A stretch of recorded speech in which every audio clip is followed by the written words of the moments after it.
കണ്ണൂർ ജില്ലയിലെ മുഴക്കുന്ന് പഞ്ചായത്തിലെ പ്രസിദ്ധമായ ക്ഷേത്രമാണ് മുഴക്കുന്ന് ഭഗവതി അല്ലെങ്കിൽ മൃദംഗ ശൈലേശ്വരി ക്ഷേത്രം. പരശുരാമനാൽ പ്രതിഷ്ഠിതമായ ക്ഷേത്രമാണ് ഇത്. അസാധ്യ കാര്യങ്ങൾ എന്തും സാധ്യമാകുന്ന ഭഗവതി. നെയ്വിളക്ക് കത്തിച്ച് ആ പ്രഭയിൽ നമ്മൾ ദേവിയെ പ്രാർത്ഥിച്ചാൽ അസാധ്യമായത് എന്തും സാധ്യമാകും. ഇതാണ് ഇവിടുത്തെ വിശ്വാസവും.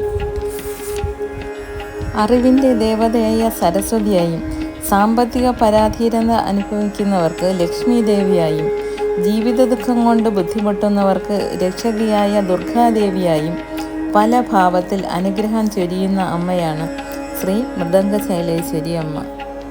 ക്ഷേത്ര ഐതിഹ്യവുമായി ബന്ധപ്പെട്ട് മിഴാവുകുന്ന് ക്ഷേത്രം എന്ന ഒരു പേര് കൂടി ഈ ക്ഷേത്രത്തിനുണ്ട്. പുരളിമലയിലാണ് മിഴാവ് ഉണ്ടായിരുന്നത്. മിഴാവിന് ആദിപരാശക്തിയുടെ ഗർഭപാത്രമായാണ് സങ്കല്പമുണ്ടായിട്ടുള്ളത്. മഹാദേവൻ അമ്മയ്ക്കരികിൽ ധ്യാനത്തിലിരുന്നു.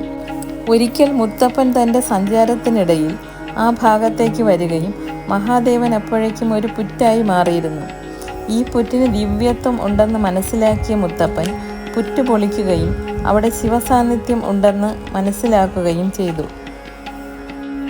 പുറ്റിന് ദൈവിക സാന്നിധ്യമുണ്ടെങ്കിൽ തൊട്ടടുത്ത് കാണുന്ന മിഴാവിനും ദൈവിക സാന്നിധ്യം കാണുമെന്ന് മുത്തപ്പൻ മനസ്സിലാക്കി.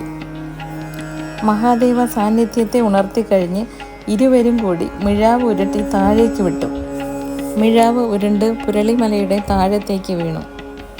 ആ വീണ ഭാഗത്താണ് ഇന്ന് മിഴാവ് കുന്നിൽ ഭഗവതി വാണരുളുന്നത്. ഈ മിഴാവ് ഇന്നും ക്ഷേത്രത്തിൽ സൂക്ഷിച്ച് വിളക്ക് തെളിയിക്കുന്നുണ്ട്. മിഴാവ് വീണ സ്ഥലത്ത് മുത്തപ്പനും മഹാദേവനും എത്തി പൂജ നടത്തിയെന്നാണ് ഐതിഹ്യം. ഈ ക്ഷേത്രത്തെക്കുറിച്ചും ഇതിൻ്റെ അത്ഭുത ഫലസിദ്ധിയെക്കുറിച്ചും അടുത്ത കാലത്താണ് പുറം ലോകം അറിയുന്നത്. ഇവിടുത്തെ കോടികൾ വിലമതിക്കുന്ന ക്ഷേത്ര വിഗ്രഹം 3 തവണ മോഷ്ടാക്കൾ മോഷ്ടിച്ചു കൊണ്ടുപോകാൻ ശ്രമിച്ചെങ്കിലും പറ്റാതെ ഉപേക്ഷിച്ചു പോവുകയാണ് ചെയ്തത്.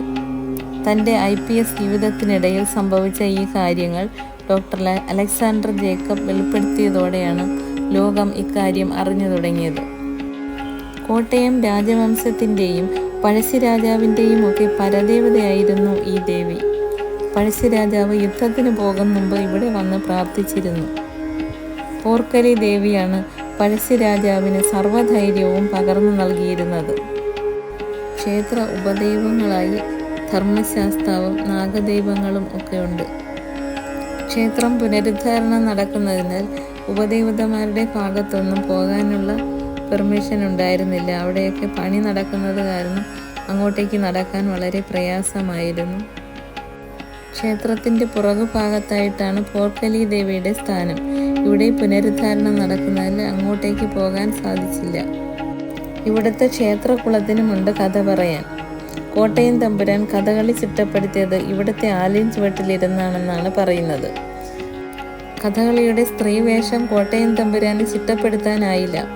അപ്പോൾ ദേവിയെ ധ്യാനിക്കുകയും ധ്യാനത്തിൽ ദേവി പ്രത്യക്ഷപ്പെടുകയും കഥകളി രൂപം ദേവി പ്രത്യക്ഷപ്പെട്ട് കാണിച്ചു കൊടുത്തു എന്നാണ് ഐതിഹ്യം.